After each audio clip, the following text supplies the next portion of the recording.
One thing that sucks about growing up is when you realize how many secrets your parents kept from you. Like, I remember when I started working and I started seeing through the cracks with my dad, and he was becoming more honest with what he had to go through taking care of us. I mean, being a single dad, taking care of 3 children, it was rough. But when I was a kid, he never let me feel that he was having a tough time. He never let me know about the late nights he would work after tucking us into bed, the arguments behind the scenes to make sure that he kept custody over us, all the times he shielded us from the more judgmental people in our extended family, how much of himself he sacrificed to give us as normal of a childhood as he could. He wasn't perfect, but he did his best, and it was more than enough. And I see this attitude, this need to protect the young ones in many aspects of life. I think of my seniors back in uni who warned us about toxic or terror professors. I think of my nicer managers who would smile when I made a mistake and say, "I got this, don't worry." I think of my baby nephew and the way we shield him from the drama and toxicity of certain family members. I wouldn't go so far as to say that this is a general sentiment. There are definitely the more vindictive type of people with a "I suffered, so you suffer too" attitude, but I like to believe in the good in the world. But this concept of holding secrets, of placing a veil over the younger ones so they don't get the full brunt of certain toxicities and evils in the world while so young and impressionable, is something I really want to talk about as we head into this final stretch, at least for now, of this analysis of the Abyssal Hunters. In the past 3 videos, we explored the inception of the Abyssal Hunters, as well as the lives of the 2 of the younger Abyssal Hunter members in our roster, Spectre and Skadi. As we discussed these topics, we also explored the nation of Aegir, its government and culture, slowly unveiling the mysterious country deep beneath the ocean of Terra. In the beginning, we described Aegir as a utopia. And with how we described it in the first 2 parts, it was quite convincing. Besides their arrogance and isolationism due to being so advanced compared to their land-dwelling counterparts, they seem to have everything figured out.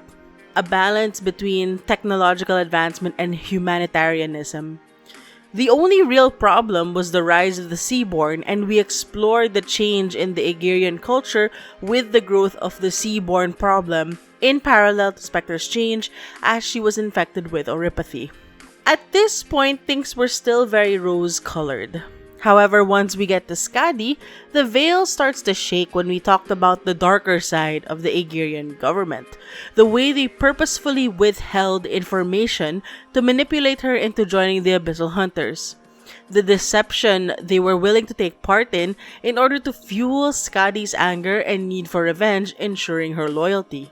Actions that would have led to catastrophic effects if Gladiia hadn't intervened in time. But there's doubt bubbling underneath the surface. The utopian facade of Aegir is cracking. And with Path of Life, it's time to lift that veil, and perhaps by lifting this veil, we can see the solution to the Seaborn Problem.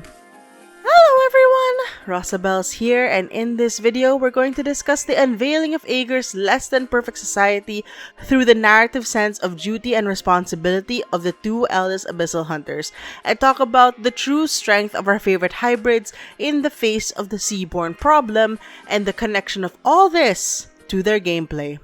Welcome to part 4 of the Lore and Ludonarrative analysis of the Abyssal Hunters, focusing on Mommy and Daddy. Gladiia and Ulpianus.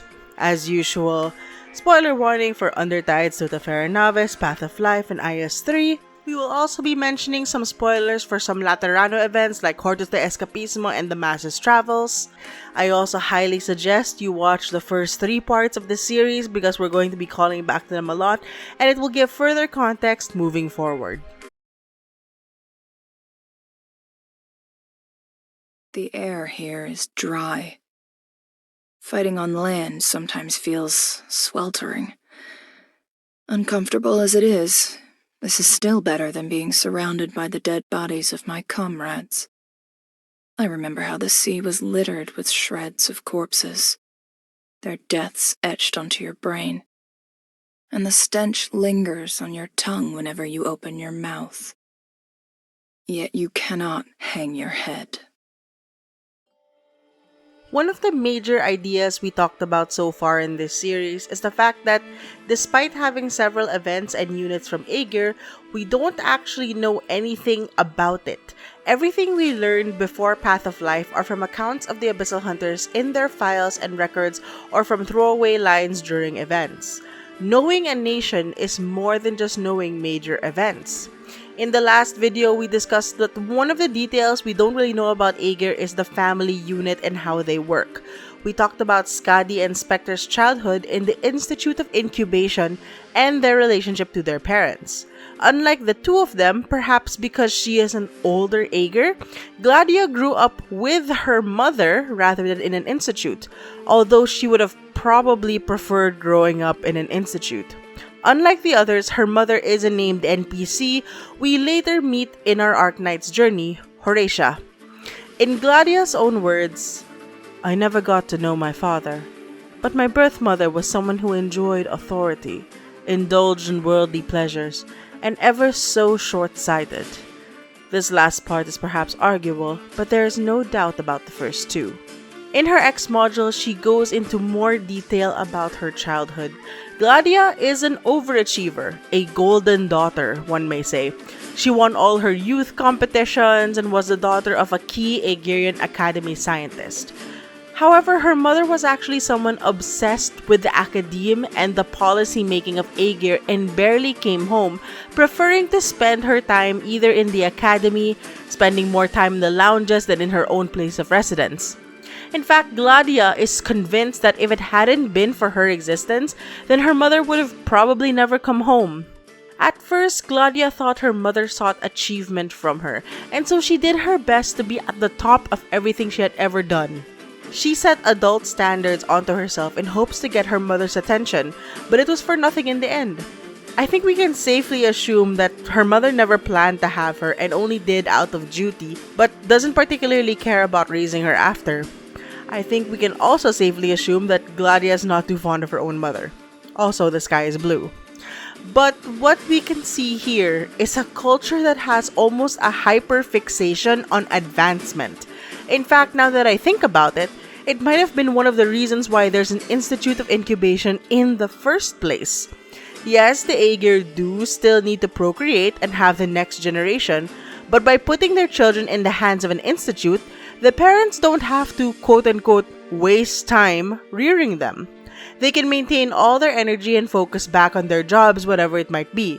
I mean, Gladiia was praised as an honor student, and there seems to be no negative connotations towards her mother despite being absent from her daughter's life. Keep this in mind. We'll circle back to this later. Also, you will be hearing this phrase a lot in this video. Just let me be. Let me cook. Gladiia eventually grows up to become a consul of technology. Now, a girl who set adult standards for herself and grew up neglected, she basically made being a consul of technology her whole life and personality. We observe that she speaks overly formal, and she's also very judgmental.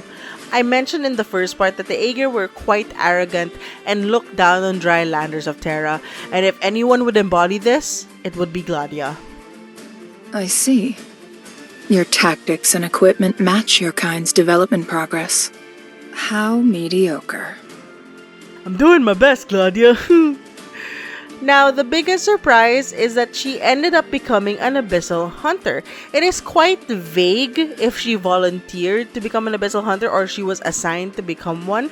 Her Y module describes the moments right before she underwent the operation, and it gives off the vague vibe that she was asked to undergo the surgery, but also that she chose to undergo it because she actually supported the radical idea. And it may also be stemmed from her hatred of her mother. There's an anecdote on one of the other experiments that Aegir did, also considered radical.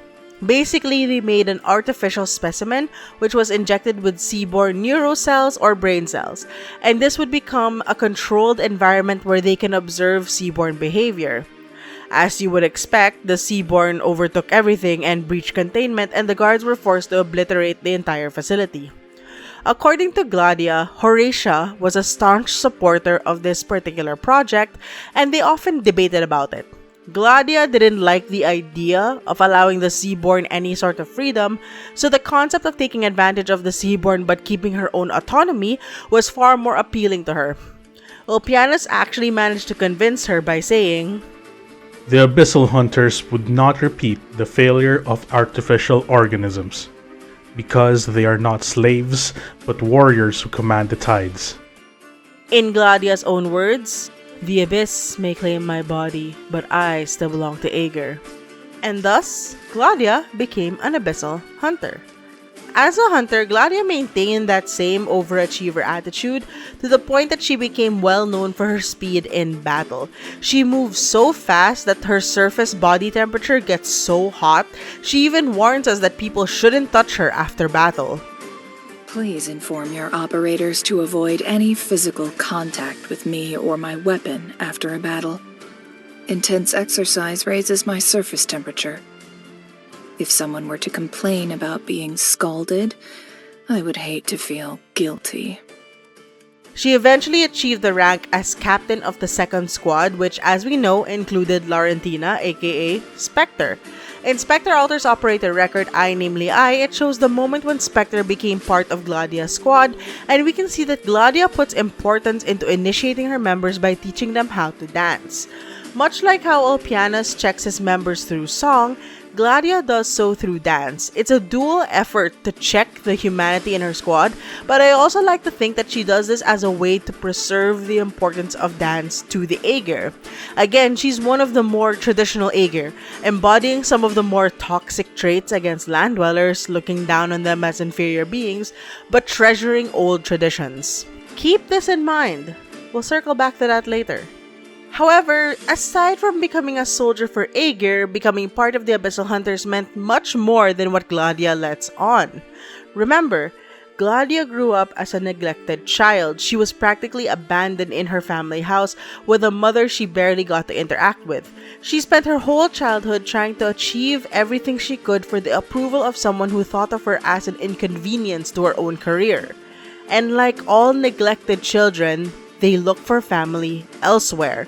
Look for family amidst friends who acknowledge their existence, with other families who would be willing to take them in, with anyone who is willing to listen, and with anyone who would look to them in kindness. For Gladiia, she found her family or her kin amidst the Abyssal Hunters. And this isn't just baseless conjecture.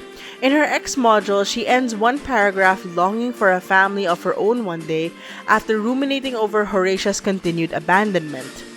So what else but to look for somewhere she can truly call home, Aegir she can truly call family. She has decided she will seek it. She is set to do it. She wants to hear for herself just what kind of case her birth mother might make in a civil court of law. And the next paragraph talks about her preparing to undergo the surgery of the Abyssal Hunters. That is no coincidence. She finally found like-minded individuals, people she had shared experiences with who had the same goals, people she could relate to, people who praised her efforts and challenged them in equal measure, people who look up to her and seek her guidance. And so when she survived the failed siege on Isharmla, as she washed up on the shore and noticed a patch of seaborn scales on her neck, the first thing she does is pick herself up and start her search for the other Abyssal Hunters, possible survivors. There was no other choice for her. She would not abandon those who she considered kin, not like how her mother abandoned her. Gladia's operator record, Dehydration, talks about some of her experiences as she is forced to adapt to land prior to her joining Rhodes Island. She comes face to face with an Islander Aegir in an Iberian church and was forced to see how much the Islander Aegir have fallen versus their still underwater counterparts, how they make themselves small and try to blend in with the Iberians. She later scares the Islander off by pretending to be part of the Iberian battalion and confronts another church member. It's then revealed that the church she was in was one of those from the Church of the Deep, and she discovers the underground bunker where they were doing experiments. She starts interrogating the church member on the experiments between Originium and Aegirian hybrids. Getting no answer, she kills the church member as he was turning into a Seaborn. She wonders then, how long does it take before Aegirians become indistinguishable from land dwellers and suffers a seizure? She pulls herself together, reminding herself of her mission when she encounters Kaltzit.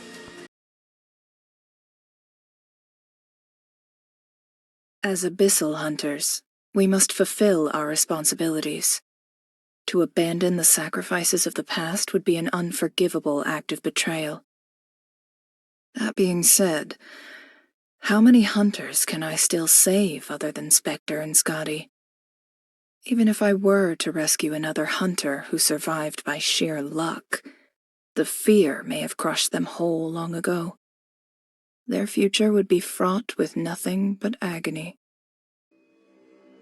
Gladiia was our first 6-star welfare or free unit from a limited event. Frankly, she's probably on the S tier of welfare units, and she's a gateway for people to start collecting the Abyssal Hunters if they didn't have any beforehand. Now, I think one of the best ways to understand Gladiia is by looking at her animal representation. The swordfish, scientific name Xiphias gladius, which is, by the way, my basis of pronouncing her name, which is why I call her Gladiia and not Gladiia. Yeah, it doesn't matter, I still mispronounce names, but I'm trying. She shares a lot of traits with the swordfish. They are known for their speed, their form being very hydrodynamic? Is that a word? Let's say it is. Google Doc says it is. Which lets them cut through the water and outspeed their prey. Much like Gladiia, though her seaborn modification allows her to take this to the extreme, unable to be measured by Rhodes Island's tests. They are also not schooling fish, and at most swim in loose aggregates, which conforms with Gladia's distant relationship with her mother. Swordfishes are quite interesting because, as opposed to the media's portrayal of them, there is no actual evidence suggesting that they stab prey with their sword-like nose. And when you think about it, it makes sense because what do they do if they stab their prey? They don't have any arms to remove the fish from their nose. They're more prone to using their noses to slash at their prey, injuring them before eating them. Going back to the game, Gladiia is a hookmaster, or colloquially known as a puller in the Arknights community. She's a specialist who can pull enemies towards herself, often into holes, instantly killing them. Or, stall them in place during contingency contracts. Shout out to CC3 and the Tornado of Doom. Her weapon is a giant lance or a spear, which coincides with her animal counterpart, and just like her animal counterpart, it appears she uses her weapon differently compared to what you think she does. Rather than just stabbing her enemies, she uses the range of her lance to pull her enemies towards her. Her animations showcase a sort of fishing animation, but I think it's more of an animation limitation, because can you imagine having to animate Gladiia sprinting and stabbing things with her lance? It's easier to just have a water effect. And if you look at her E2 art, it makes sense. The way she's holding her lance looks like she's about to spear fish, an old traditional way to fish in shallow waters, which fits with the Abyssal Hunter themes of using primitive weapons and techniques. Since we're here, note that the swordfish representation blending in the waves, much like the other hunters, and how comically large her lance is versus her. That's why I'm pretty confident in saying she stabs them, then reels them in, which also makes sense with her second talent where she deals extra damage to enemies that have a weight of 3 or less. Imagine getting stabbed with that giant lance. Oof. Also, since we're on the topic of her art, note these little white details at the bottom of her art. They look like ice corals or something, not very noticeable unless you've been staring at Gladia's art like a crazy person. Hey, I admit I'm crazy. You have to be a little bit crazy to do these analyses. But there are some things I want to bring up about her 2 other skins in line with this ice motif, because these skins give us a pretty good idea of the direction Gladiia is going. In her Bloodline of Combat skin, and do note, Bloodline of Combat skins tends to look into the future for the operators, called Return, it depicts Gladiia in the middle of a snow-filled area.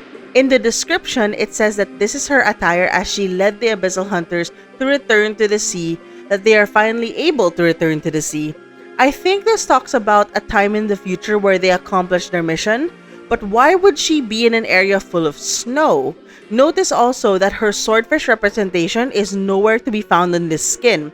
Instead, there is a giant ship behind her behind the haze of snow. Moving on to her epoch skin called I Am the Tides, We see Gladiia looking absolutely gorgeous. The skin description though gives us a strange image. She prefers the classics, but even she is not immune to change. At her team's recommendation, she changes her wardrobe and hair once more. There is no trace of coldness in her step, and her every movement is graceful, as she always has been. It is a cute image of her having a makeover care of her team. I imagine Spectre and Skadi fussing over Gladiia in front of a vanity, but what caught my eye was the last sentence about traces of coldness in her step. Again, if we look at the bottom of the art, we continue to see the ice motifs with icicles forming on the bottom. Again with those white ice corals that we saw in her E2 skin. Also, just like in her previous skin, there is no swordfish representation, but instead she seems to be sitting in some sort of gallery. We can see the ship behind her. Remember the last time we talked about a character who lost her animal representation in her art and how it got replaced as she lost her identity into something different. Keep these motifs of snow and ships in mind. We'll circle back to them later. Moving on to her skills, again, we're using the analysis where the Hunter's first and second skills are their skills without the Abyssal Hunters, while their third skill is with the Hunters. Gladia's first two skills, I would say, are nothing special. She is a puller and thus it is expected for her skills to pull enemies. Her first skill pulls automatically in a straight line and can have several charges, while her second skill is a manual activation but allows her to pull from a wider range whichever you need more. What makes this interesting is that this distinction between her first and second skill to her third skill not only pertains to their use case, with or without the Hunters, but it also shows how she perceives herself when she's not with her team versus when she's with them. She was practically abandoned by Horatia when she was growing up, left alone to fend for herself while her mother pursued her own life. Her overachieving attitude put her on top of everything. She never had a real connection to anyone else. Her self-identity is rooted in what she is able to accomplish, her work and her duties. Linking this to her first two skills, these skills are very utility focused. If you are using these skills, it means you are using Gladiia for a very specific purpose. Pulling. Either pulling all the enemies in the area so it's one less lane to think about, or stalling and keeping a boss in place while your other units handle them. This is linked with her Y module, Pale Golden Hair Pendant, which increases her shifting ability if the enemy is further away from her. Again, this refers to her solitary, overachieving nature, the way she identifies herself based on her achievements and tasks. If she is not able to handle her job, then what's the point of her? If she doesn't pull well, what makes her any different from the other pullers in Rhodes Island? Appropriately, the module talks about the final moments right before Gladiia undergoes the Abyssal Hunter surgery. She is asked if she would like to keep some of her original DNA before her genes are altered. After some thinking, she cuts off a section of her original hair, pale blonde hair, and collects it into a pendant after the surgery. It is the final memory of Gladiia before she became a hunter, the Gladiia whose only identity was her title and achievements. Now compare this with her third skill. Her third skill creates a whirlpool, taking up a 3x3 space which draws the enemies to the center and deals art damage before dragging them all towards her. Unlike the other two skills, which is very utility focused, in this one you're not necessarily using her for the pull. It's actually very finicky to use as a pulling skill. More often than not, you would use it as an attack, crowd controlling mobs and killing them on the spot. This is also a skill whose name and whose paradox simulation references Gladiia dancing, which was also a very fun paradox sim. 10 out of 10, lore accurate, Gladiia soloing the first to talk. Now back to this skill is best used either as a last resort or in tandem with a team, perhaps with someone who can help deal a bunch of damage while the enemies are trapped in the whirlpool, or with a defender backing Gladiia in case she pulls too many enemies to herself. This skill removes the focus of Gladiia being a solo overachiever and instead puts her into a team. And as we have seen from her personality, the only team she will consider working with are the Abyssal Hunters, which is why compared to Skadi and Spectre the Unchained, Her base skills are dependent on the Abyssal Hunters, especially her first base skill, Tide Observation, where she works harder when her fellow Abyssal Hunters are working in different rooms, but relaxes more when the Abyssal Hunters is fully rested in the dorms. Instead of being a solitary person, in the Abyssal Hunters, she is arguably the most important figure of the team. Like, let's be real. The Abyssal Hunters wouldn't be considered as OP as they are now if not for her. And the crazy part is, most of the time, you don't end up using her third skill at all. Gladiia just has to be there. She just needs to exist.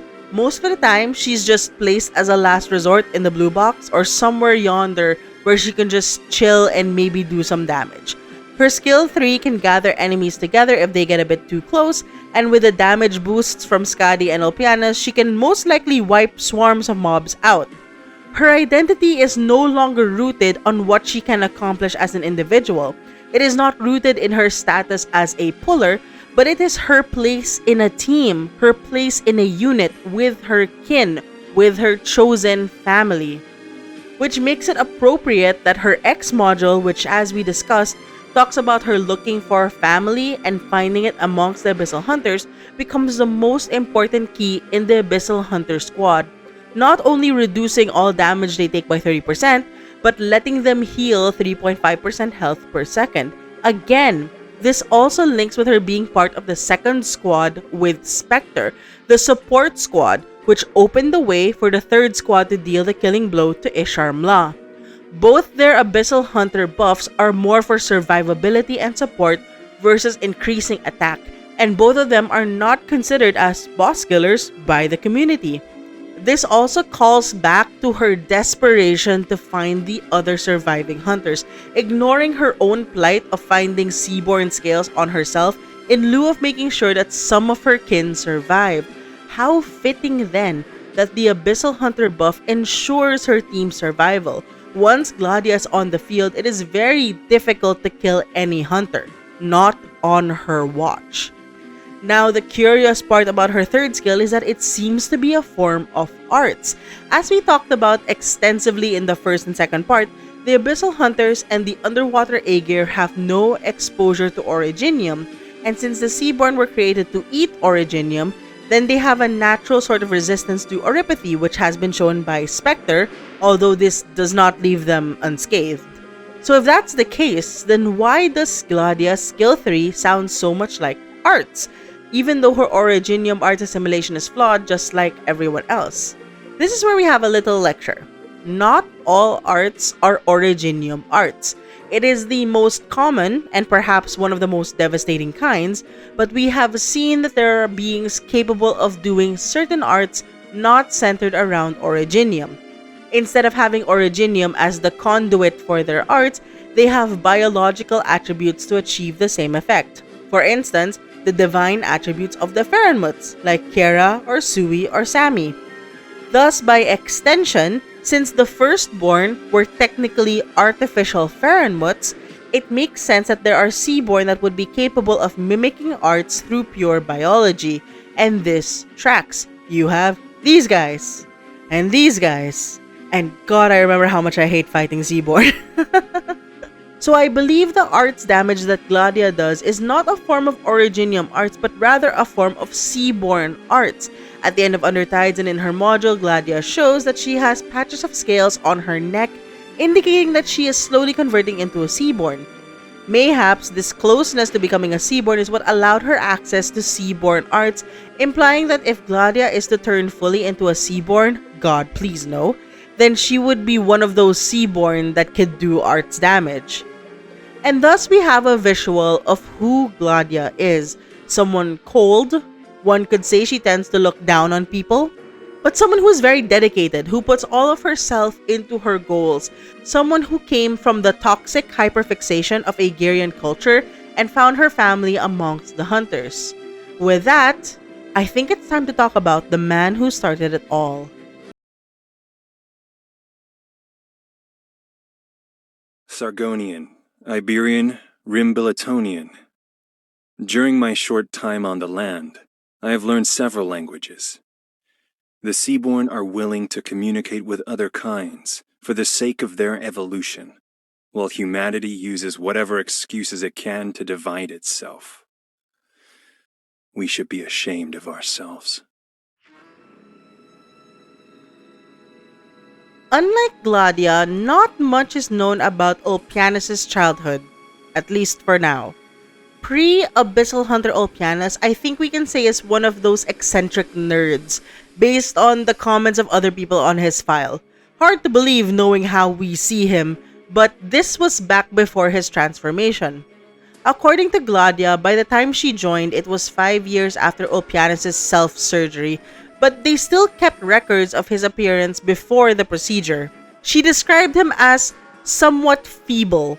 I like to imagine him as a scrawny nerd before he became daddy, like actual Steve Rogers Captain America transformation.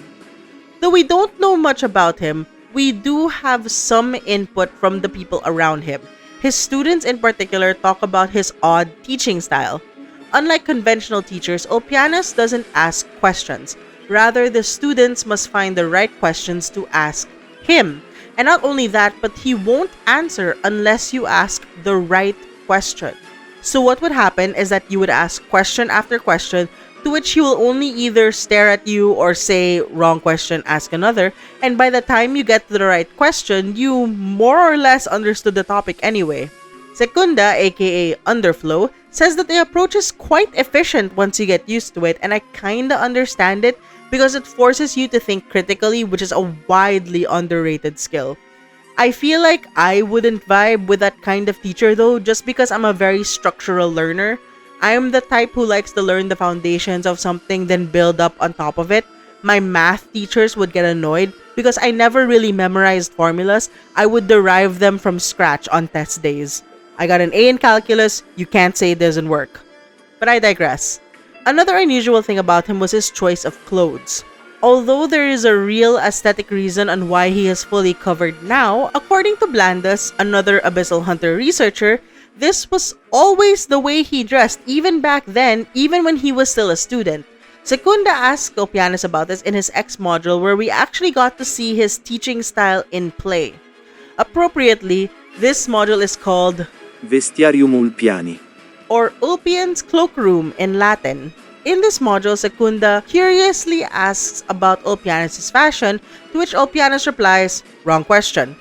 Long story short, Secunda manages to detail it out that he generally looks the same, but he adjusts small details of his outfits that correlates to assuring maximum performance in his body, and Ulpianus adds that it also has to do with his thoughts at the time. Blandus then protests, saying it's because Ulpianus doesn't want to attract attention, to which Ulpianus just says, I just told you what you need to know. I say he's an eccentric genius with probable sensory issues, but basically we get an impression right off the bat that Ulpianus is someone who does things his way, but his way is backed by a lot of thought and his own personal views of efficiency. Every choice he makes, from his clothes to his teaching style, has a reason behind it, and though it may seem odd to outsiders, what matters is that it makes sense to Ulpianus. Keep this in mind, we'll circle back to this later. Aside from that, I think the first major assessment we can have on Ulpianus' character was his choice to become the first hunter. We glossed over this with the Resident Evil joke in the first part, but let's actually sit down and talk about the implications of this. Ulpianus was the lead researcher for the Abyssal Hunter project. That was one of the reasons he had to become a teacher in the first place. He studied, taught, and performed clinical trials on Seaborn bits in order to understand how to transfer their properties while still retaining the individuality of the host. As we learned from Gladia's module, it was one of the more radical experiments the Aegir have done in response to the Seaborn Problem. An experiment that was rejected at first before finally being greenlit out of desperation. As the lead researcher, he knew exactly what would be done to the upcoming soldier, knew the possible side effects, knew the consequences, he knew the risks, and he chose to be the first to undergo the process. But when you really sit and think, just the amount of bravery and the risk appetite needed to do all this research on the Seaborn and then willingly decide, I'll be the first to go under the knife. If he failed, then the Abyssal Hunter program would have lost its lead researcher and would have probably dissolved early on as something that was too dangerous to even pursue. If he succeeded, then he would not only ensure that it would succeed for others, but he himself would become privy to everything that the other hunters would experience. In a way, this connects to his teaching philosophy. His students need to know the correct questions to ask. So if Ulpianus is the researcher or the student, then he would need to go under the knife to know the correct questions to ask. After all, how can he lead a team of genetically enhanced Aegir if he himself is not one? How can he understand what it means to be an Abyssal Hunter if he is not a hunter himself? Keep this in mind, we'll circle back to this later. After becoming an Abyssal Hunter, he simultaneously became the captain of the Abyssal Hunters while maintaining his status as head researcher. His staring into the abyss skin shows what he wore in the ceremonial moment after successfully becoming an Abyssal Hunter, along with the sword that he was granted in the moment. We'll go back to this skin later on because there are a lot of small details I want to talk about, but we have to talk about Ulpianus a lot more before we go back. So yes, keep this in mind. We'll circle back to this later. I told you I'd be saying that a lot. The sword was purely ceremonial. There is no indicator that Ulpianus used it at all. If I am to guess, he did use it to demonstrate or train others, but this was not the weapon he employed, which I find to be interesting. Usually swords, or the act of raising a sword, is a sign of a leader and commander. Back in the early medieval period, swords were seen as weapons only held by professional warriors or people with rank and status, and were not only used in combat but in ceremonial roles such as knighting. It would then make the most sense for Ulpianus to hold the sword. Ulpianus acted basically as the leader for all the Abyssal Hunters, but he was the captain of the 3rd squad in particular, which is the same squad as Skadi. As we discussed, he was very influential in her fighting style. So I find it funny that Skadi is the one who was holding the giant sword rather than Ulpianus. Mayhap this was a passing down of the torch from Ulpianus. After all, Skadi and Ulpianus wouldn't say it, but the way they talk about each other in each other's files infer that they know each other better than they let on. Perhaps a part of Ulpianus was prepared to mentor Skadi into being a second in command should he fall, or he felt that a sword was more suited for her massive strength. As for Ulpianus' weapon, instead of a sword, he opted for a 4-pronged anchor. Both Closure and Gladiia have remarked on the ridiculousness of this weapon, one with more awe than the other. You've got a real demon on your line there. You know how Skadi fights, right? How she can tear down a town on her lonesome? Columbia's engineers must love her. Well, Skadi was taught by that Ulpianus guy. He can blend in with the shadows with only his sinister eyes showing. He's also got freakish strength, able to host his giant 4-pronged anchor, every blow a miniature explosion. In terms of only endurance or speed, he cannot compare to me or Skadi, but he chose an appropriate weapon for his fighting style, raining down brute force and exacting methodical swings, something he often taught Skadi. That ridiculous anchor of his is nothing more than his surgeon's blade. It is not a light weapon, so every strike must give the enemy a grievous wound, one that would be hard to heal from. Something interesting from a quote from Gladiia: Ulpianus, parameters-wise, is far from being the strongest of the Abyssal Hunters. He is the first, but it does not necessarily equate him to being the best. His stats are still excellent by Rhodes Island standards, but in the standards of a bunch of genetically modified Aegir, he was considered just above average. Though he was considered the underdog in his promotional record in his file, it showed the results of some trench diving activity, and basically it timed how fast they can descend the trench. In this exercise, Ulpianus shocked everyone by finishing a full minute before Gladiia. At first they thought he was training in secret, but it's actually more because of his sense of direction. Ulpianus is a better navigator than Gladiia, and so even if he is not as fast as her, he's more efficient and is able to beat her by sheer min-maxing. However, even though he is said to have this reputation in terms of strength amongst the Abyssal Hunters, he is unique in a sense that his body has achieved a sort of equilibrium with the Seaborn. Blandus observed this during the first experiments, While the future Aegir Seaborn hybrids will display a clash between their Aegir genes and the Seaborn ones, Ulpianus' body adopted in such a way that the Seaborn genes are in perfect symbiosis with his own. Keep this in mind. We'll circle back to this later. As a mentor, we mentioned before that Ulpianus uses song as his means of checking his own members if they have succumbed to their Seaborn side. There's no point in staring at it. Aegir's musical notation would be unfamiliar to you land dwellers. I make it a habit to compose a song before battle, and I ask my teammates to memorize it. Once the battle is over, they are to sing it with utmost accuracy. The Seaborn have no taste for artistry, so it has proved a useful test. But there is an interesting anecdote from Skadi which tells us that Ulpianus treasures singing more than he lets on. The captain's even more talented than the rest of us. He's got perfect pitch, and he's a composer too. I heard from advisor Blandus that he got an invitation to one of those art institutes when he was young.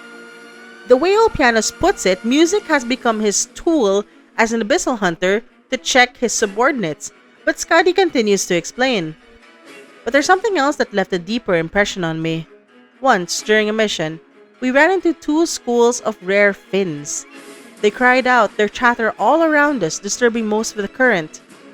Once we got back to the city, the first thing the captain did was to upload a score into the port's terminal. I had a listen after that. It was a duet. The cries of the fins poking out between the notes of the main melody. Ever since the Seaborn took over that patch of sea, the duet is the last record of those fins. It's hard to say it was a coincidence, knowing him. It's a beautiful song, but doesn't exactly match his icy expression. This, alongside his conversation with Gladiia in Spectre's module, shows us more than a tool, Ulpianus still treasures singing as one of the traditional arts of Aegir.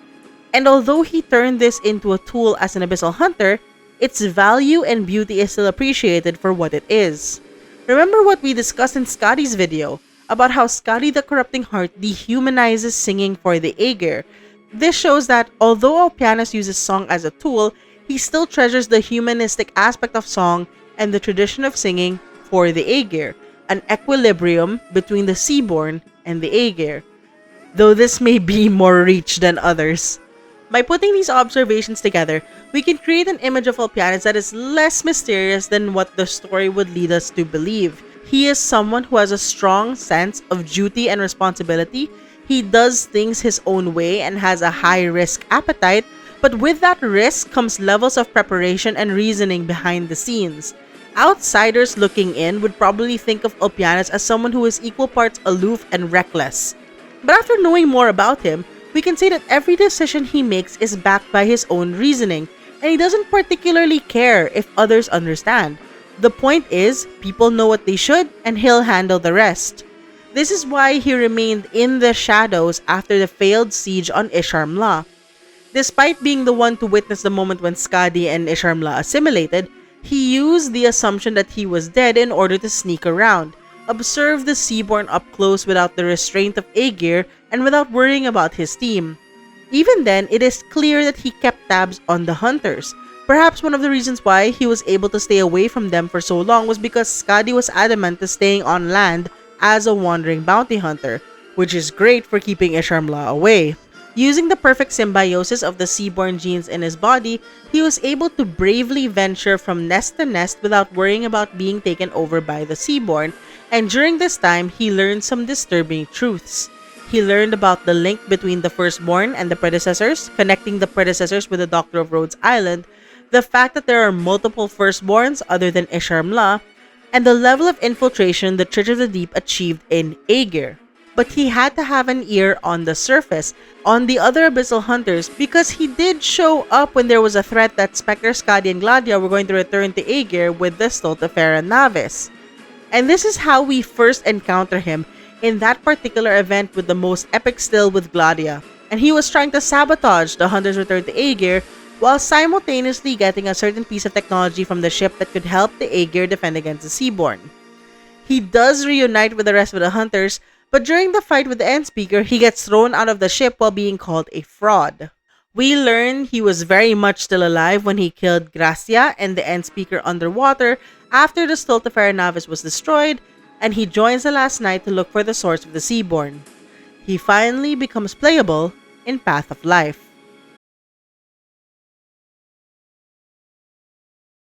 There are many ways to foster unity. Perhaps you could blame your collapse on a common foe, or open up a waterway that changes the tide of war, or maybe send a disgraced fallen man into exile. This really is the only value I can bring to the table. Ulpianus is a Crusher Guard, which is a class of guard that has no defense or resistance, meaning they can only take true damage, but he makes up for it with a large attack and HP pool, a glass cannon, if you will, though the community would sooner eat their shoes than to call Ulpianus such a thing. The lack of defense could be a result of his experimentation on himself. His body is covered with scars. It could easily be a byproduct of an imperfect surgery, sacrificing defense for a massive well of HP and attack. However, we go back to how Gladiia described Ulpianus. He is not a particularly impressive Abyssal Hunter by their standards, and even by the standards Ulpianus expects of them, which does not vibe with how the Arknights community sees him. If anything, he has been deemed as a key lane holder and is key to so many strategies it's actually wild. I've seen some crazy solos using Ulpianus, and he straight up breaks certain mechanics just by existing. Amongst the Abyssal Hunters, he would arguably be the one the community would say is the most independent of the rest. While the value of the other Abyssal Hunters increase the more Abyssal Hunters you can have Ulpianus and be good. Maybe you just need Gladiia to make him indestructible in some high-level stages, but most of the time, he's fine on his own. As I said in the first part, this is attributable to the fact that he was the first Abyssal Hunter. He is the anchor of the entire project, and everyone else is patterned after his success. Thus, we have his Abyssal Hunter faction skill, Nourish the Blood. Unlike the other Abyssal Hunters who add a multiplier to their stats, Ulpianus' contribution adds to the base stats of each hunter every time he kills something, almost like each of his skills feeds his kin, going off on the faction buffs being a form of their hive mind. As the first Abyssal Hunter, he doesn't multiply their stats, but improves upon their base skills to which the multipliers apply too. As of making this video, he has yet to receive his second module, which will surely give us more insight into this skill and its link to the other Abyssal Hunters, which I will revisit somehow. His link to the Abyssal Hunters is connected even in his Dorm skill. Curiously, he can train both guard and supporter units, which I think goes back to his role as both the captain of the Abyssal Hunters as well as his role as the lead researcher of the project. Thus, he is able to teach the front line, which marries wonderfully with his squad mate Skadi, but at the same time, his knowledge can help supporting teams. His speed and efficiency is enhanced by the number of Abyssal Hunters, their presence perhaps invigorating him through their faction version of a hive mind.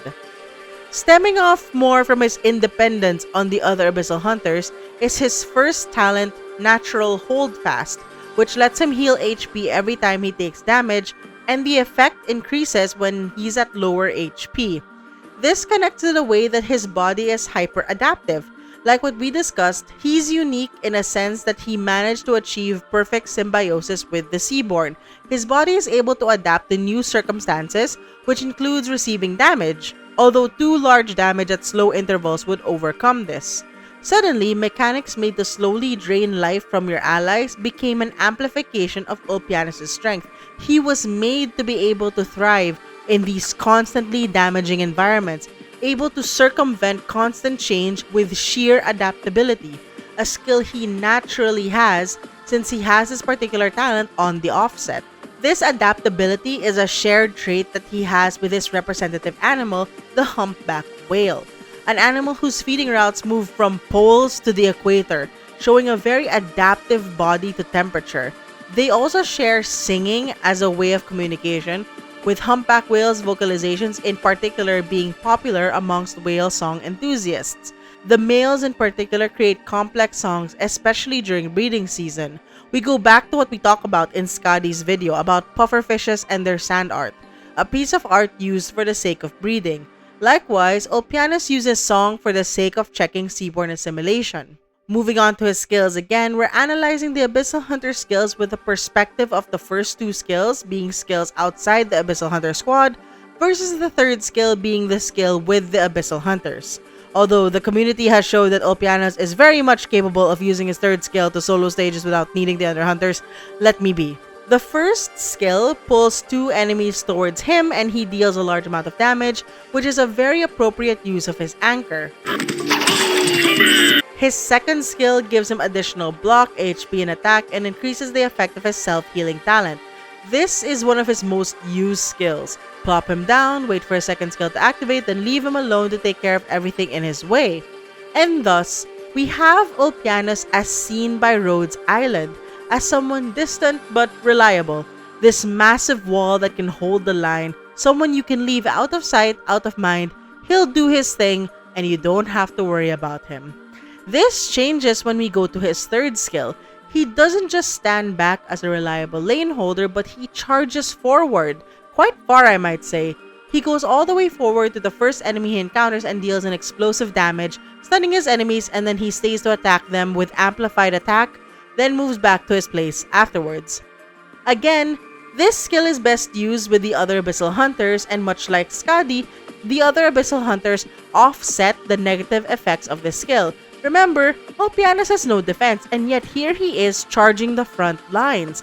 The extra HP and the damage reduction is all he has to ensure he survives, and the attack boost from Skadi means that Ulpianus should be able to take out his target before they could take him out. The best defense is an incredible offense after all. They can't kill you if you kill them first.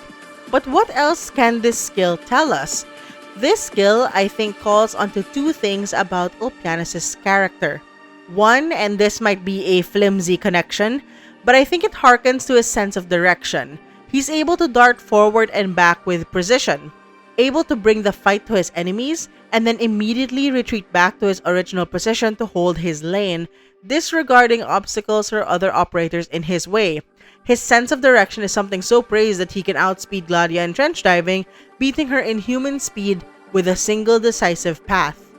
But more than that, and this is a less flimsy connection, this is Ulpianus' sense of duty and responsibility personified. Personified? Skillified? Skillified. Let's go with that. You see, the skill forces Ulpianus to the front lines of combat. If he was holding the lane in the back, he speeds in front of any ally in front of him to take the enemies head on. Again, we have this theme of Ulpianus acting on his own, taking on the responsibility on behalf of others, going straight to the front, protecting everyone behind him. It seems to be a recurring thing. And all of this together seems to show the very core of who Ulpianus is as a person. Ulpianus' name seems to be derived from two people. The first is the Roman jurist Ulpian, who is one of the greatest legal authorities of Rome. He had a lot of books and was a very important figure, his works heavily referenced in the Justinian Digest. Of everything he had written, I think the biggest connection to our Ulpianus is Ulpian's most famous phrase, and I'm gonna rely on Google to say this because this is way too many consonants for me. Iuris praecepta sunt aeg, honeste vivere, alterum non ledere, sum quic tribuere. Or, the basic principles of law are to live honorably, not to harm any other person, to render each his own. I'm gonna let you marinate in that for now. The second source is Saint Ulpianus, a Christian martyr from Tyre, back in the Roman Empire, whose feast day is April 3. Note that Ulpianus' birthday is April 13. Just saying. During the Roman prosecution of Christians back then, he maintained his faith even in the face of death. In the end, he was tortured on the rack until his joints dislocated and his bones were broken, and he was sewn up into a leather bag with a dog and a snake and thrown into the ocean. Like, that's brutal, but it was a metal AF way to go out. And I think these two paint a pretty accurate picture of our Abyssal Daddy. Like we talked about earlier, a conclusion we can make about Ulpianus is that he's the type of person who does things his own way, but his decisions are anchored in his logic, no matter if others understand.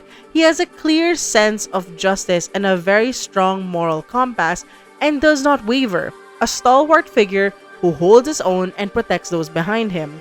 Now, throughout this whole yapping session about Ulpianus, you'll notice that I have multiple segues talking about how there is a discrepancy between how the Abyssal Hunters see him and how the community perceives him. And this is not done accidentally, of course, because this harkens to something that really bothered me during the climax of Stultifera Navis. Before we fought the End Speaker for the last time in the story, the End Speaker called Ulpianus a fraud before tossing him over the boat. Why was he called a fraud or a fake? Again, we go back to what Ulpianus was doing prior to us meeting him. He went amongst the Seaborn, perhaps acting as them to camouflage his identity as a hunter. Thus, the End Speaker recognized him as a fake. But I think this concept of Ulpianus being a fake extends further than we imagine.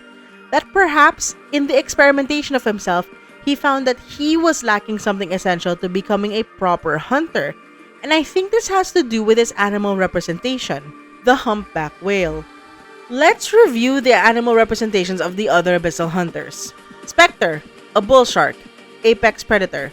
Skadi, an orca, apex predator. Gladiia, a swordfish, apex predator.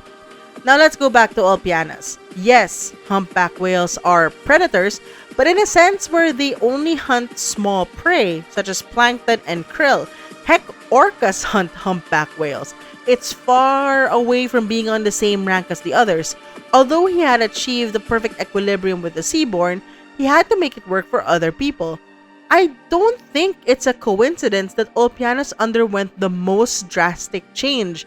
I think during his experimentation of himself, he found that amongst the Aegir, there are specific subspecies of them that is compatible with the Seaborn. I think he found out that Aegirians based on apex predators are the most compatible with the Seaborn gene, perhaps because the Seaborn themselves are meant to evolve into apex predators. That's why, in comparison, the other Abyssal Hunters did not undergo the same violent change that Ulpianus went through. Again, harkening back to the quiet, caring side of Ulpianus, the danger of choosing to be the first to undergo the knife. In a way, Ulpianus is a failed Abyssal Hunter who shaped himself into being one of them, a humpback whale who recreated himself into an apex predator against his nature. A fake. A fraud. We now take a look at Ulpianus' staring into the abyss skin. This skin is described as the moment when Ulpianus took charge of the Abyssal Hunter squad when his transformation was complete. We can see in the silhouette on the upper left corner his face without the mask, showcasing the scars on his face as a result of the program. Of course, we have Ulpianus in front in his formal attire with the ceremonial sword. The chains are a representation of how he is now chained to his fate as an Abyssal Hunter, responsibility and duty manifested. However, I think the more interesting story is happening behind him, if you can get past his abs. You see a figure with his back turned facing the city, who at first I thought was Blandus, but upon closer inspection, you can see a mask on his face. Alongside the revelation in his module that he always dressed up the same way, we can say that this figure is pre-Abyssal Hunter Ulpianus, and you can imagine my satisfaction when I got the tall, lanky nerd impression correct. Above him, there are various species of fishes that are swimming in tandem with one another. Up front in clear focus, we see the other Abyssal Hunters. Orca for Skadi, Swordfish for Gladiia, Bullshark for Spectre. But those are amongst many other fishes swimming up. I think this represents the full squad of Abyssal Hunters prior to the siege of Isharmla. I'm a chemist, not a marine biologist, so I can't really identify all of them, but from the ones I'm able to identify, an octopus, a lionfish, and a stingray, all of them are carnivorous, vicious predators. In this way, this art shows how Ulpianus is their unlikely leader, leading them outside Aegir and charging forth to their enemies, versus his pre-abyssal self who is still facing Aegir. You will notice that Ulpianus' own representation, the humpback whale, is nowhere in sight. Instead, in the crashing waves, the waves in front look oddly like seaborn bodies. Perhaps in the way he has achieved equilibrium, he had become something that is not quite Aegir and not quite seaborn, an abomination in between who leads one side of himself to destroy the other. and thus he is able to work independently from both factions. Although he is part of the Abyssal Hunters and he gets the benefits, he doesn't need it. He can self-sustain even without Gladiia. He has monstrous attack and HP pools even without Skadi and Spectre. Yes, having the others help, but more often than not, you just need to bring him alone. He is an Abyssal Hunter, and yet unlike the others, he is perfectly capable of being on his own with any of his skills. But of course, with the way he is secretive, it is easy to misinterpret his goals. It is easy to say that he could be a traitor. And this conflict comes into a head as we move on in our Abyssal Hunter story and into the path of life. The hunters will lose awareness if deprived of water, but they need only return to the sea to awaken their past. How about you? What opportunity would you need? What did you forget, and why did you forget it? You have been to the depths of the abyssal sea. You are connected to all this. I need you to recall, Doctor. Now that we've discussed Gladiia and Ulpianus individually, you will notice that unlike Spectre and Skadi, who were sort of thrust into the life of an Abyssal Hunter after losing their families and homes, the other two had a more calculated mode of entry into this life. Gladiia was probably part of the internal discussions and knew many of the other experiments. Ulpianus was literally the head. In a way, the two of them see the Abyssal Hunter project from a different perspective from the other two. Spectre saw it as just another task that the government gave her, and she must see it through, only gaining some passion for fighting the Seaborn after seeing what they do to art. Skadi joined for revenge after losing her family, and this was the best way for her to gain the strength to get her hands on them. For Gladiia and Ulpianus, this is a project, government-funded and scrutinized. Every piece of progress they make as Abyssal Hunters, every success and failure, will dictate the future of the project and the people who had undergone the surgery. There is this extra pressure to succeed. For Gladiia, it's to prove herself to be wiser than her mother in assessing projects. And for Ulpianus, it's his project, his research, and his own sacrifices on the line. But Spectre and Skadi aren't aware of this, and it's very clear that both Gladiia and Ulpianus don't intend to let them know. We can now see how these two operators reflect different ways that the older generations tried to protect the younger generation. Gladiia sticks with them and protects them up close. Mayhaps this stems from her own trauma of abandonment, and she refuses to abandon her own kin. Ulpianus protects secretly from the shadows, going into the very root of the problem while leaving the others safely on land, stemming from the sense of duty and responsibility he must feel, having to be the one who turned them into the Abyssal Hunters in the first place. And like parents, both of them knew way more than they let Skadi and Spectre on. This dynamic was hinted at in Stultifera Navis before coming into full bloom in Path of Life. In Stultifera Navis, the two of them had a bit of a clash of ideals for different reasons. Gladiia wants to go back to Aegir, to resume the Abyssal Hunter duties to fight against the Seaborn, perhaps in her bid to resume the Abyssal Hunter project. However, Ulpianus went against it, knowing that Skadi would be a danger if Isharmla were to awaken, and knowing the corruption that had seeped into Aegir politics. In Path of Life, we further see this dissonance when Spectre and Skadi take the Doctor on a tour, kind of like children showing their new friend their home. The story revolving around them is relatively lighthearted, with Spectre and Skadi trading stories, talking about certain landmarks, and basically having a girls plus Doctor night out. Then we go back to Gladiia and Ulpianus, who are both having a much more difficult time. Ulpianus at the very start was observing the Seaborn nests and seeing how their behavior was growing more restless. That's always a bad sign. Gladiia, shortly after reuniting with Clementia, was called to trial by the consuls on whether or not the Abyssal Hunters should continue to be trusted given their mutations, and whether or not they were close to turning into Seaborn. She was also interrogated on the report that there is more than one firstborn. Luckily, Blandus defended her and the Abyssal Hunters. As one of their lead researchers, he gave them the reassurance that they were still far from becoming Seaborn. Gladiia was let go, but a warrant for arrest was issued for Ulpianus, who they believe has gone rogue. The thing about doing stuff your own way is that you get misunderstood a lot. While that was going on, Ulpianus makes it to Aegir and talks to the Doctor, getting Rhodes Island's motives on partnering with the Hunters, which is valid considering the predecessor's role in creating the Seaborn in the first place.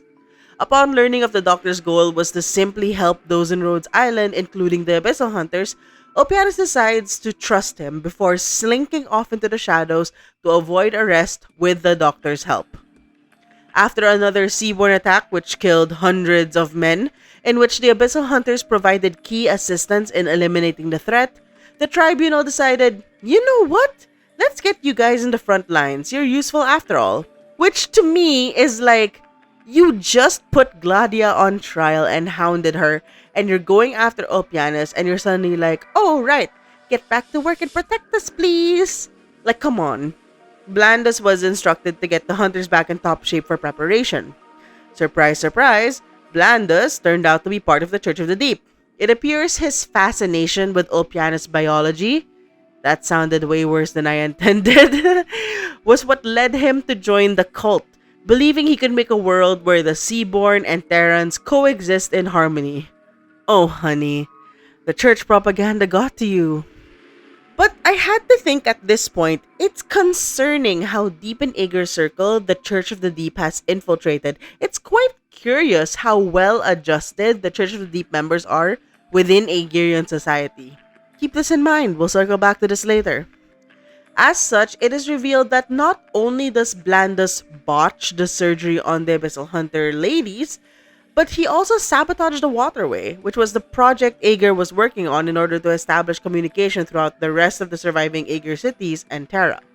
Ulpianus finds out about Blandus' association with the Church of the Deep and kills Blandus, perhaps as a form of mercy since they were friends for a long time.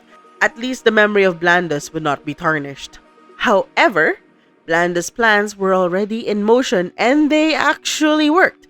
The beacon he tampered with invigorated the Seaborn in the nest that the Abyssal Hunters, minus Skadi because Isharmla, so she was left behind to protect the Doctor, were sent to destroy, which would end up invigorating the Seaborn and giving them more energy. When the Abyssal Hunters realized what was happening, they were briefly disoriented before their bodies adapted to the botched surgery that was meant to throw them off, but it gave enough of a distraction for the Seaborn to swarm and invade the city. They would eventually be saved by the last night. In the confusion, Martus meets with the Doctor and Calcit and recognizes them as the predecessor and someone of the predecessors. He tries to talk them into joining his mission, but both the Doctor and Calcit reject Martus' vision of a Seaborn future. That a future with a single hive mind, removing the individuality from the person, would reduce civilization to nothing but a hollow concept. Meanwhile, Ulpianus, because he can, destroyed the main beacon that was attracting the Seaborn to the city and sunk with it to the bottom of the ocean. There, he witnessed the true extent of Blandus' plan.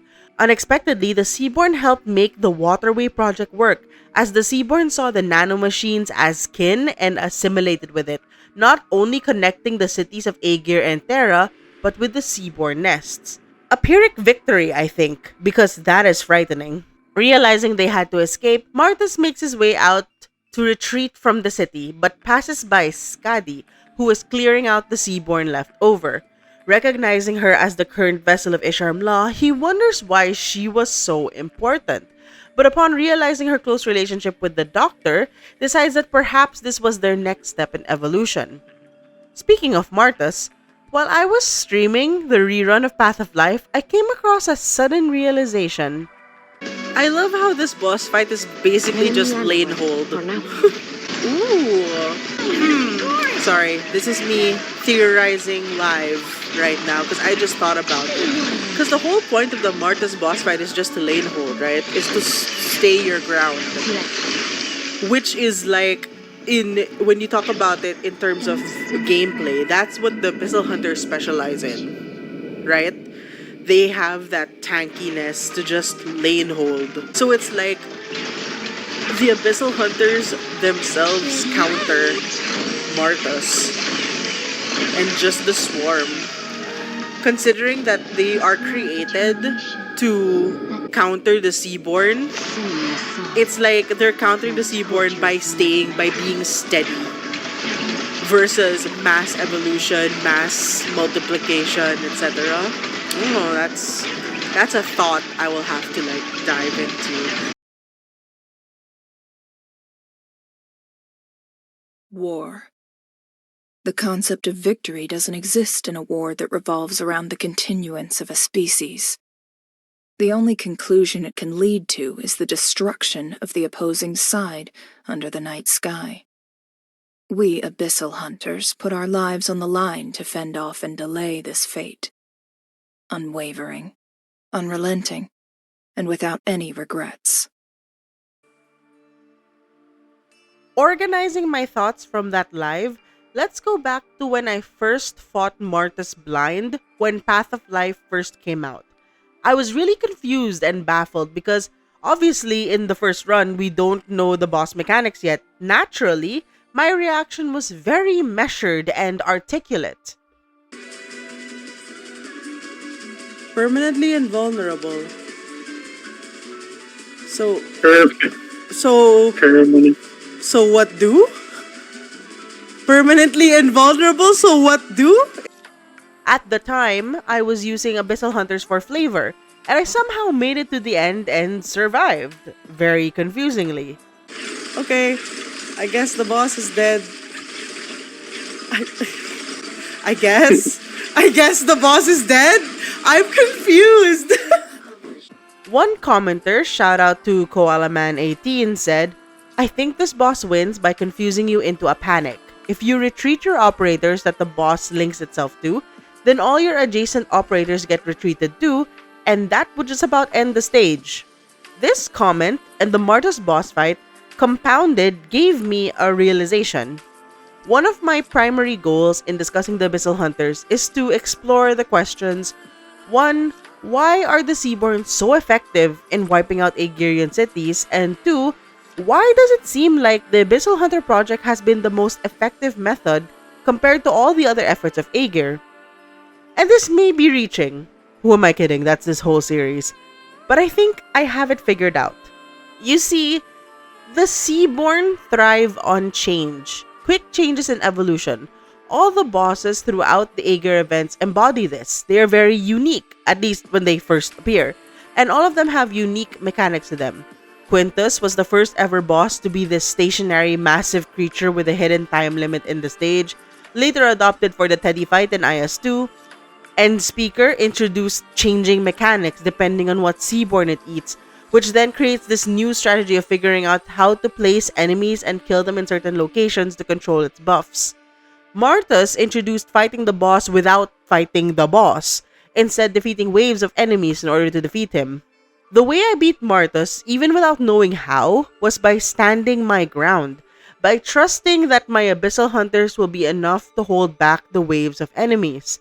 By me stepping back and trusting that my placements were correct, then there was no need to change. By standing my ground, Martus was eventually defeated. And as my commenter astutely said, you lose by wavering. You lose by losing confidence in yourself. You lose by changing your mind, by changing your strategy, by being discontent. In the face of constant evolution, in the face of mass consumption and expansion, the answer is steadiness, standing your ground, lane holding, being content with what you have, who you are, and what you are doing.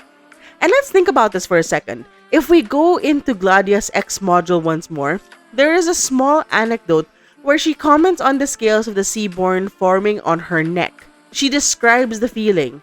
She can feel it. There is an embitterment, a discontent inside her.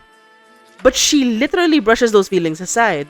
There is no need for these feelings to surface, and they do nothing to help in this present situation. She has indeed lost it all, but she finds she can still afford to uphold her basic honor and dignity, which in turn means that she can still move onwards with her head held high. She needs no hope. She simply focuses on possibilities, feasibilities, and results.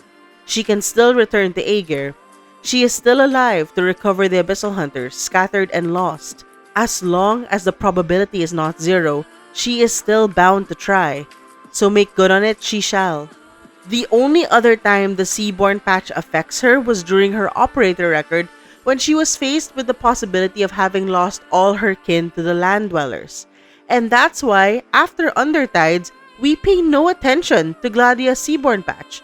She's able to keep it at bay from sheer willpower, knowing that as long as she has her fellow Abyssal Hunters, as long as she can still fight, then that's enough. She's okay. She's content. Speaking of sheer willpower, we have Ulpianus, who is literally in the belly of the beast. Someone who had to eat seaborn flesh to survive, who even connected himself to the hive mind, however briefly, and forced his own way out of it in order to understand the Seaborn's motives. Even now, he willingly follows Martus to the Firstborn to be the man on the inside, and the only reason why he hasn't given in to the Seaborn and their hive mind is from sheer force of will. Spectre is motivated by both her hatred for the Seaborn and her love of art. Unlike the other two who had strong willpower, she is content in what she is doing because it lets her keep the art she loves safe and at the same time destroy the threat to it. Skadi is a huge example, especially with her altar. What was the turning point between her and the corrupting heart? It was her being shaken by losing her faith in her missions, in losing her steadiness, the very trait of the goddess she was named after. If Gladiia hadn't snapped her out of her haze of doubt, she would have been consumed. Even outside the Abyssal Hunters, we have Alfonso and Gracia from Stultifera Navis, two humans who became partially seaborn by both eating the seaborn to survive and due to being in close proximity with them for so long, but they managed to maintain their human minds out of sheer stubbornness and loyalty. For Alfonso, it's to his ship, and for Gracia, it's to Alfonso. Even when they were mostly physically seaborn, they never joined the hive mind. The only time they faltered was when they lost that which they were loyal to. When the Stultifera Navis was finally sinking, Alfonso offed himself before the Seaborn took him over. And after losing Alfonso, Gracia, while dragging down the end speaker, was also almost taken over, but Ulpianus killed them both before anything could happen. For all these cases, these characters have displayed mental fortitude. I suppose you can say it's a level of stubbornness. Sort of like how older folk are stuck in their ways. This is how I've always done it, it works, so I'll stick to it. In a sense, you can liken it to slow-moving wisdom and tradition. And now that I think about it, that's exactly what the Abyssal Hunters are trying to preserve. They use old weapons, and though this is a strategic option, since the Seaborn can't learn new technology from them, it represents stalwart tradition. They use Aegir traditions to confirm their humanity, singing and dancing. You can even argue that they function more like a traditional family unit, coming together, supporting and protecting one another as kin, versus the very distant relationship they have growing up in incubators. And now we look at Aegir in comparison. Aegir was a country built on rapid growth and development. As we mentioned in Gladia's introduction, there's almost this hyperfixation on maximizing growth to the point that setting aside their children in order to maintain their own personal pursuit. Although they are opposed to the Seaborn, the truth of the matter is they share so many attributes with their enemies. A society built on the creation of the predecessors who quickly evolved and advanced, expanding their territory and influence underwater, who aim not only to stay at Terra, but travel further beyond the stars. Who did I describe just now? It applies to them both. This is why Aegir fell to the Seaborn, why they haven't been able to get a foothold against them. This is why they weren't able to clock the fact that the Church of the Deep had infiltrated their ranks, precisely because their mindsets aligned. So how ironic was it that Aegir would be suspicious of Gladiia and Ulpianus, rejecting the Abyssal Hunters with the claim that they were too close to the Seaborn, when the Aegirians themselves run parallel to their own enemy? It's like trying to outrun your own reflection. And this is why it was so appropriate and so narratively genius of Hypergryph to first introduce the concept of visiting Aegir in the event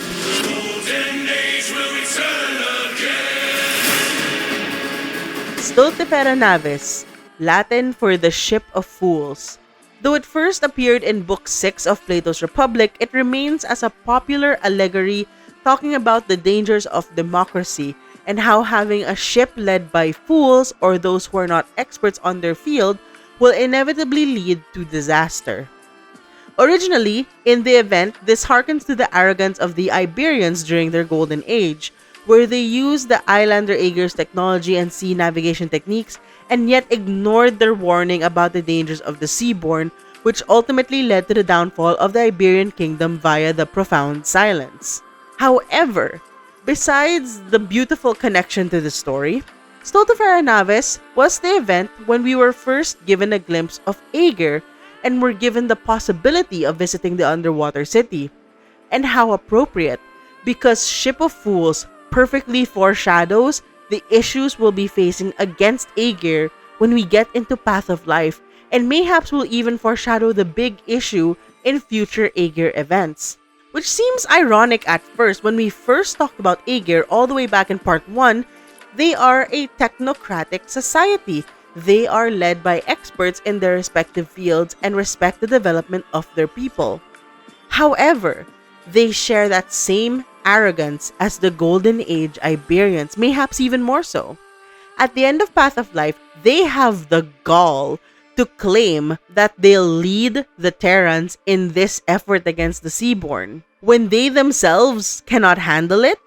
Not to mention, Terra doesn't give an F about the Seaborn, not compared to the issue of oripathy and of course their own political agendas, something that Aegir have no ideas about, being isolated in the sea for so long. Ship of Fools indeed.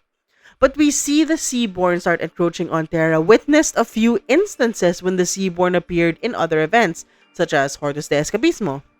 Who knows how far the Church of the Deep's influence has reached? While Aegir was stuck, isolated on their own on Terra, how many nations have the Church of the Deep infiltrated? There was a reason why Ulpianus didn't want them to return to Aegir, and it's not just because of Skadi. And now, Aegir has reconnected to the rest of Terra.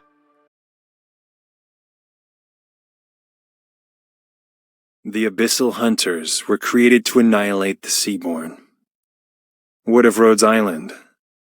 Relying on this clumsy ship to take you this far, yet you show no will to stop. This speaks to your tenacity that rivals even us hunters. Why were you established, and what is your endpoint? Answer me, Doctor. Not so utopic anymore, huh? As we know more and more about Aegir, we shed away that visage of perfection. We see the underlying problems that they had, the flaws that they perhaps refused to acknowledge that ultimately led to their clash with the Seaborn and their subsequent loss. Things that we initially did not see because we first saw Aegir through the young, trusting eyes of Skadi and Spectre. But things have come to light as we got to know Gladiia and Ulpianus, fatal flaws that have led to the deterioration of Aegir as we know it. So, what's next? Well, as of making this video, here we are in the Abyssal Hunter storyline. Aegir has made contact with the rest of Terra, warning them of the Seaborn and telling them that Aegir will lead the charge against this danger, which, as I said before, will definitely lead to a clash of ideologies. Again, the Seaborn threat is not a priority to the other Terrans, and the Aegir were too deep in their isolationism to foster any sort of trusting relationship or trust within other factions. Rhodes Island and Lumen, representing the Iberian Inquisition, will have to act as the middleman for what I'm sure will be a peaceful settlement. Note the sarcasm in my tone. But there are other things to note as well. In the end of the Masses' travels, a piece of originium fell into the ocean, thus implying that Aegir will now be exposed to oripathy, something that they have never experienced before and have no knowledge about. And I do mean they have no knowledge. It is documented through the Abyssal Hunters that they had no idea about originium and its effects. Although it does show that they quickly learned about it and its properties, it's just not something they use because they have their own established way of doing things. But imagine what Aegir could do if they get their hands on originium. Positive-wise, with their advanced technology already stemmed from the predecessors, they would be quick to be able to provide research on different ways to harness it, maybe even provide guidance with oripathy with their advanced genetic technology. Negative-wise though, these are people who were never exposed to oripathy and thus have no level of resistance or immunity from it.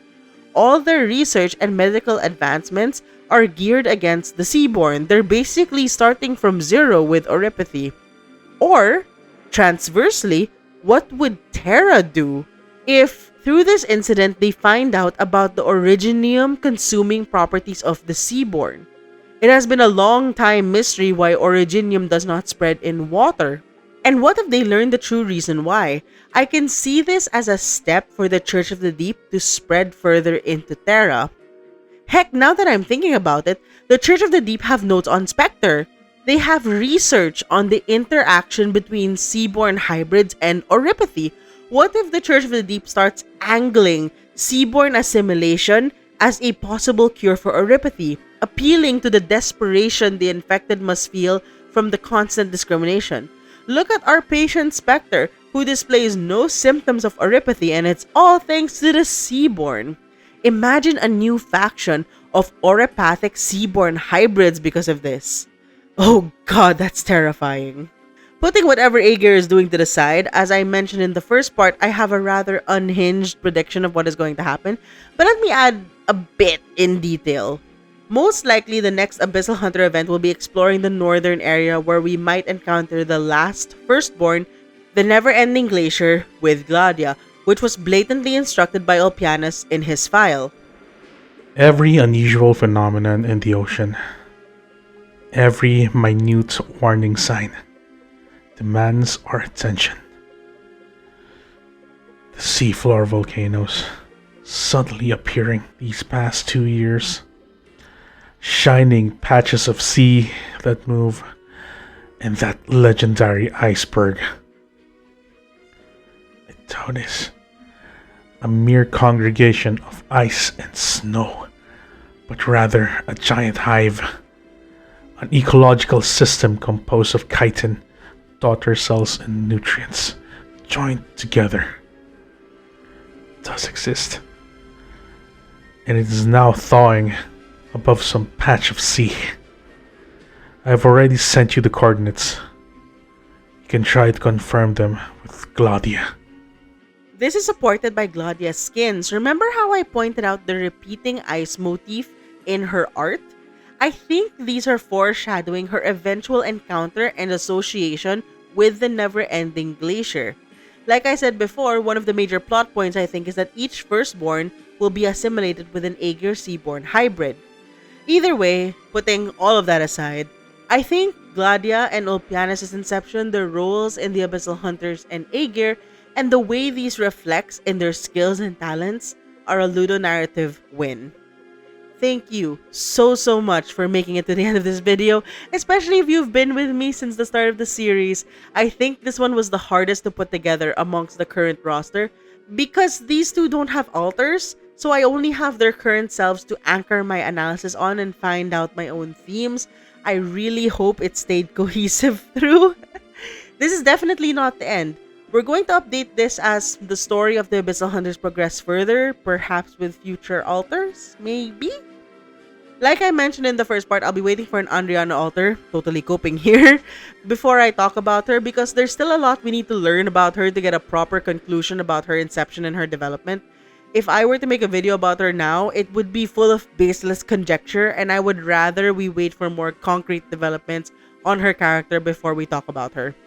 Until then, I'll go about analyzing other characters and factions. I have a long lineup ahead of me, but I am temporarily free from the Seaborn. Woo! Subscribe to me for more lore and ludonarrative analysis or for gameplay and news for Arknights. Anyway, that's it for now. I'll see you guys next time. Bye!